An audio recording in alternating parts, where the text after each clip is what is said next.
శ్రీకాకుళం జిల్లా పలాసలో టిట్కో ఇళ్లను పరిశీలించారు ఎమ్మెల్యే గౌతు శిరీష. టిట్కో చైర్మన్ అజయ్ కుమార్ గత 5 ఏళ్ల పాలనలో రంగులు వేసేందుకు వైసీపీ ప్రాధాన్యత ఇచ్చిందని అన్నారు. లబ్ధిదారులకు ఇల్లు ఇవ్వకుండా కాలయాపన చేశారంటూ మండిపడ్డారు. లబ్ధిదారులకు త్వరలోనే టిట్కో ఇళ్లను అందజేస్తామని పలాస ఎమ్మెల్యే గౌతు శిరీష్, అజయ్ కుమార్ స్పష్టం చేశారు.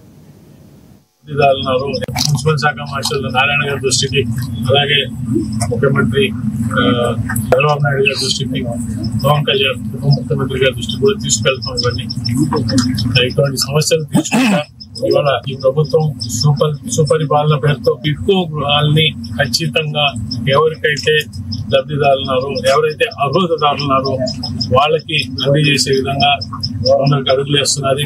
నేను మళ్ళీ చెప్తున్నాను, 70,000 ఇళ్లు ఈ డిసెంబర్ 31, 2025 కల్లా అన్ని విధాల వాటిని రెడీ చేసి ఈ లబ్ధిదారులకి ఇవ్వడం జరుగుతుంది. కూటమి పనితీరుకి ఇదొక మరొక ఉదాహరణ. ఈరోజు సుపరిపాలనలో ముందడుగు అనే కార్యక్రమంలో ఈ సంవత్సర కాలంలో మేము పూర్తి చేసిన ప్రతి హామీని నిర్భయంగా, ధైర్యంగా ప్రజల ముందుకు తీసుకెళ్తుంటే, పని లేక తిన్నది అరగక ఈరోజు వైసీపీ నాయకులు ఈరోజు తల దించుకోవాలి.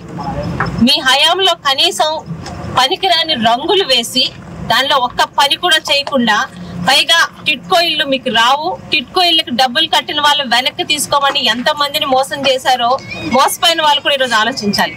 ఆ రోజు మేము చెప్పాం. మున్సిపల్ శాఖ మార్షల్ నారాయణ